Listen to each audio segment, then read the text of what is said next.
Alright, people. Review of the week time. So, lot to talk about, lot to get into, lot to unpack. Let's start with the weekend's fights that were on. So, I got a chance to see a couple of these fights on Friday night, but last night's card that was on in Sheffield, I'm only just really watching through the highlights of the card today. My friend, so it was my birthday Monday. This is obviously Sunday recording. So one of my friends brought me out for a few beers last night. So I decided to go and do that instead of staying at home. And I'd rather do that. I'd rather go out with my friend for a few beers and swords than stay at home. Depending on the card, obviously. Depending on the card. If it was a big card, hell no. But it was good fun. It was good fun. So I'm only catching up on some of the fights now. Rihanna Dixon, Terry Harper was main event. Now, I thought Dixon would probably... Rihanna Dixon is nowhere near as experienced as Terry Harper. Rihanna Dixon's actually the older of the two. Slightly. I think Rihanna Dixon is about 30 thereabouts. Terry Harper's about 27, 28. Terry Harper, though, has been operating at a much higher level for a hell of a lot longer than Rihanna Dixon, and it really showed in this fight. It really did show. Dixon had her moments. She definitely did. But you know when you get to the end of a fight, you just know who won. And as soon as that bell rang, you could see an elated Terry, just before they even announced the decision, you could see an elated Terry Harper and a dejected Rihanna Dixon. Yeah, that she knew damn well she didn't win that fight, and she didn't. So Terry Harper is now a three-division world champion in the women's division, and that's in the lightweight division. So with Kate Taylor's probably got one foot out the door, to be fair. Peter McGrail, Brad Foster, that was a hell of a body shot. Hell of a body shot that Peter McGrail landed. They're talking about McGrail versus Dennis McCann next. That's what Eddie Hearn is talking about. So obviously be Matchroom versus Queensbury. That would be a big step up for Peter McGrail. And I still have the memory of him fighting that Jay Quinn or something as that his name is. Now, McGrail was winning that fight handily. And then he was absolutely nearly knocked out cold in one shot. I wonder how was he recovered from that. And I think McCann is going from strength to strength. So again, that could be another... Eddie Hearn is bound to win one against Queensbury, but I don't know if that'll be the one. I really don't. Galalia Fai was there. Now, we all knew that this was going to be a nothing job. I mean, he fought a guy who was 9-8, and he was stopped 6 times in those 9 losses. 37 years old, called the Kid. And yeah, you look at this guy's resume. There's nothing, well, you would expect. There's literally nothing there. Even some of the losses he's had, you don't even know who some of these guys are. So you're never going to risk. You're never going to win a fight 2 months away. And a big fight at that, a big main event level fight, which is going to be for an interim title. You never in a million years, you'd be stark raving mad to risk your fighter against, a tough opponent. So Galalia Fight went in there, did his thing. Him and Sonny Edwards had a face-to-face. At the moment now, I'm fancying Sonny Edwards to win that fight. I am. I'm fancying Sonny Edwards to win that fight. I think it's actually an intriguing fight, to be honest, which I do. I genuinely do. I think that'll be a fight that's going to be interesting. Also on the zone on Friday, this was also up in Sheffield as well. And I got to big this guy up.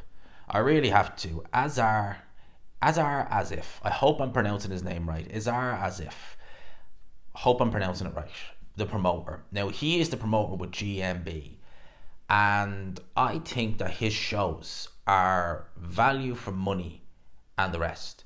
I've never gone to one of them. I'd like to, because this guy was doing his shows on YouTube originally. He had TalkSport in doing the commentary. Now he's working with DAZN.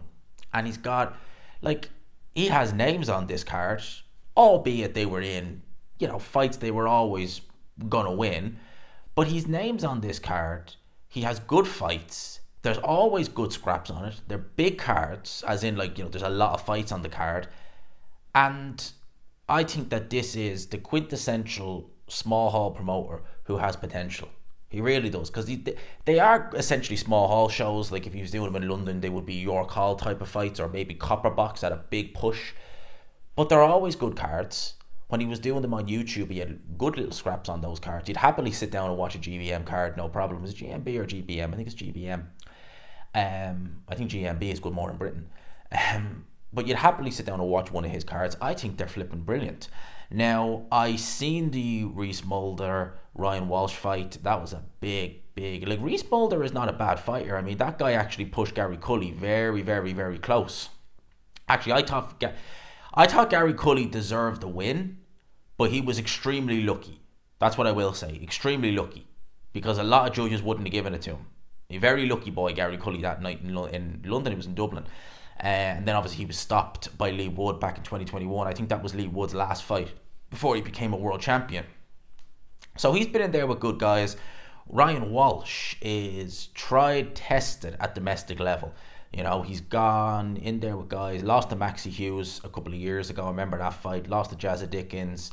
Didn't he beat Maxie Hughes a couple of years ago? No, lost to Lee Selby on points.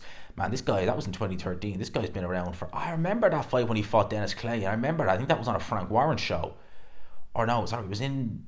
I think he was part... Was he not part of Frank Warren? Because I know that guy ended up, I think, fighting Josh Warrington.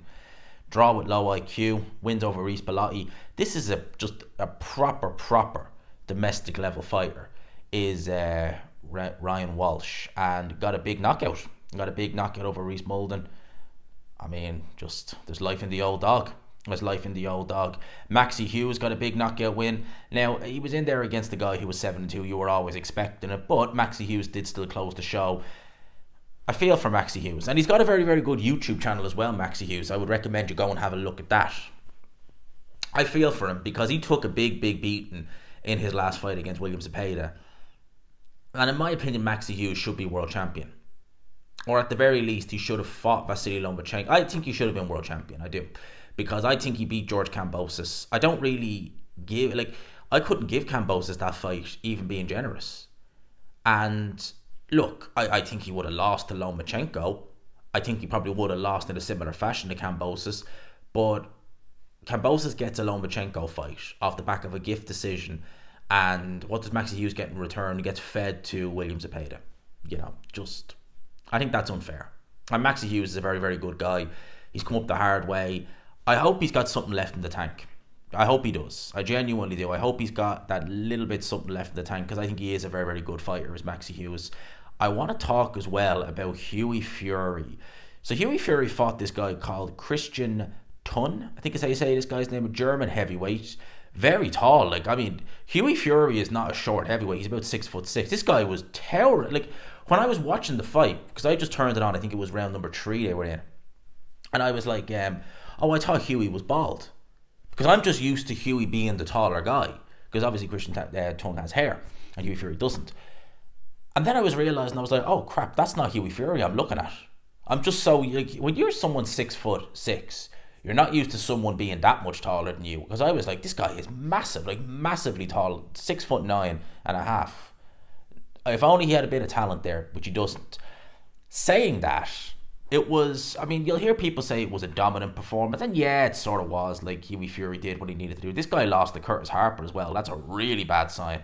You're losing to Curtis Harper. You should not be losing to him at any point in your career, much less now. Curtis Harper is the guy who walked out of the ring years ago against F.A. Ajagba before, well, literally as soon as the bell rang. This guy was competitive in there against Hughie Fury. And what I seen from Fury in there, Hughie Fury is just only 30 years old.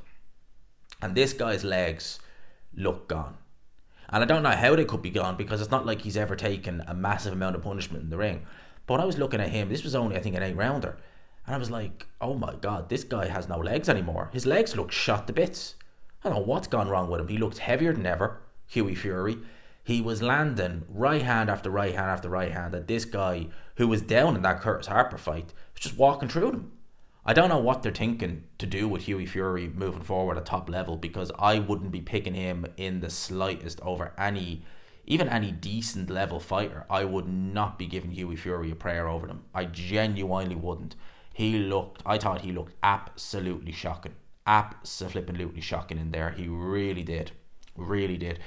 That was pretty much all the fights. In terms of the news, let's start with Devin Haney. Devin Haney. Oh, and I must mention as well, Sandy Ryan lost on Friday night to Michaela Meyer, and then some idiot threw a tin of paint over at the hotel. I mean, yeah. I don't even know. Didn't see the fight, but I said I'll chuck that in there as well. So yeah. This is what's being reported here. So Devin Haney has now filed a lawsuit against Ryan Garcia alleging battery, fraud and unjust enrichment relating to their fight in April, which was overturned to a no contest after Ryan Garcia failed multiple drug tests Haney, it says here, is seeking punitive damages, and the lawsuit alleges Haney suffered damage in that he suffered physical injuries, reputable damage, which amount to millions of dollars, and emotional distress. Right. Okay. Emotional distress. I mean, what? Emotional distress. You got beaten up, yeah. And the fight was overturned to a no contest. I mean, I've seen fighters like Johan Dubois take a fight on a day's notice against the guy who failed the test in Oleksandr and get brutally knocked out. And, well, you don't really hear much from that. And all he did was just release a statement saying Bill's got to be paid. Different mindset. Yeah, look, Devin Haney, I understand where Haney's coming from. You know, if a guy fails a PED test and he's beating you, right? Yeah, it gets overturned and you can say, right, well, the O was back and this, that, and the other, but it doesn't take away that you took a beating. You know, you're not going to be able to just shake that, right? It just isn't going to happen. But saying that, like, I mean, I don't know. I don't think that will go anywhere, that lawsuit. I'd be surprised if it did. I would say they would probably look, because he get fined. Although saying that, I don't think the fine went to Devin Haney. I think it went, don't know who it actually went to, but I don't think Haney got any of it. So maybe what are they just going to probably? I reckon all they'd end up is just probably fining Garcia if they even did anything. So Devin Haney suing Ryan Garcia. You know, I think Devin Haney needs to just build a bridge, get a move on with his career, and all well and good when Ryan comes back next year. If it's at 147, it's at 147. But go and fight. Go and fight. As far as I'm concerned, right, the best Devin Haney could do is just keep on being a success in the ring. And when the time comes, you get that rematch, just say, well, you were cheated, you were roided up, I'm going to beat you this time. That's the best way you can get back at him. Especially in a sport like boxing. You know, just that's the best way to get back at it. I think, anyway, but hey. I also seen that Eddie Hearn has stated he now intends for the UK Matchroom shows to now have a 9 p.m. main event ring walk time moving forward, with the cards being concluded at 10 p.m. He told Oscar on Stomping Ground that. And yeah, I was watching an interview with Eddie Hearn where he said that. I think that's a great idea. You know, I mean, I think a lot of people complain, certainly with the Saudi shows, that they go on a bit too long. You know, the Wembley show was perfect, but saying that, it was perfect because they had they had a curfew imposed on them by Wembley. You know, I've been to a couple of Queensbury shows, and the last one I was at was in the Copper Box, and we were very lucky in as much as every single fight ended very early. So we were done by 10:30. Like, I was staying in Stratford at the time, so I was fine. I was in walking distance of the Copper Box. But yeah, it was nice. I was expecting, you know, a late one. And we were out of there. Like, obviously, media will stay behind when they're taking the ring down to conduct the interviews. So it was probably a bit after, like, nearly 11 o'clock again we got out. But still, that was nice. That was nice to be just in and out and it be done. I think that Eddie Hearn is right. He's talked about 9 p.m. being peak viewing. And I guess it probably is, because a lot of people, if they're watching at home, they might be going out. I would say, yeah, you're probably right with the 9 p.m. peak viewing time. And I wish other promoters would follow suit. Hopefully they do. Daniel Dubois, now I've done a video on this already, but I will elaborate on it a little bit further. When he was asked on TalkSport about Oleksandr Usyk, he said the following: Usyk is fake. Exceptional boxer, but he's a fake and a liar and a cheat. He's a guy who says he's God-fearing man. He always crosses himself. This is going out to Usyk. If you believe in the same God that I do, one of the 10 commandments is you cannot cheat. Make up your mind, do you worship God or not? Because if you do, the cheating act he did when Daniel dropped him, he should win an Oscar for that act, and I dare him, Usyk, to get back in the ring with Daniel. Well, one of the reasons why the acting looked so good was because Oleksandr was genuinely hurt, and Oleksandr Usyk was hit below the belt. The referee ruled at that.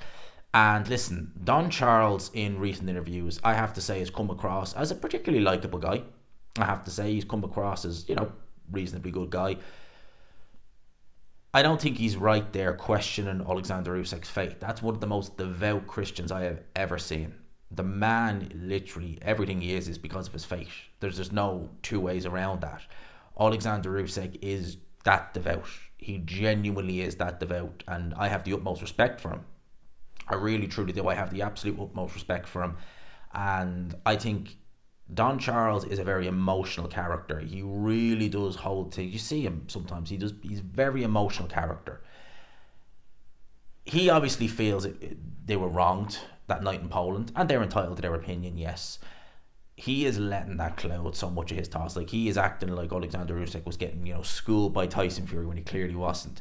He is saying that Usyk, Usyk's a liar, he's this, that, and the other. No, it looked like that punch, it was borderline, but it looked like it did strike that a little bit. The referee ruled that it was a low blow. That's it. And who's to say if the referee had administered a count, Oleksandr Usyk would have got back up? I think there's a very, very good chance he would have. So, again, with that one, it's like, no, no.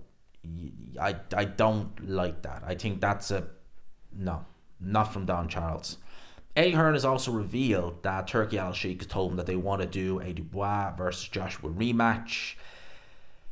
Well, and I know Don Charles is very passionate about that as well, and he's spoken about how good Daniel has been, and he'll fight whoever. Look, Daniel Dubois in a rematch against Joshua, I just think that it would be more of the same. In fact, actually, it was so conclusive first time, I think that it'll be even more conclusive this time. And I think with Anthony Joshua, with Anthony Joshua, he went into that fight with Daniel Dubois. I think knowing Dubois has the power to hurt him, and from very early on, he felt that power. And I think that really made Joshua... Look, Joshua didn't fight a great fight, irrespective of that knockdown in the first round. But I think now knowing that Dubois can turn his lights out and being chinned like that, like, it's one thing to get stopped by Andy Ruiz where you've been dropped a couple of times but you were stopped standing. To be flattened like that, that's going to take some... You see, it's not just physical. People act like, he got knocked out, he'll just dust himself down, pick himself back up. Very few fighters can do that.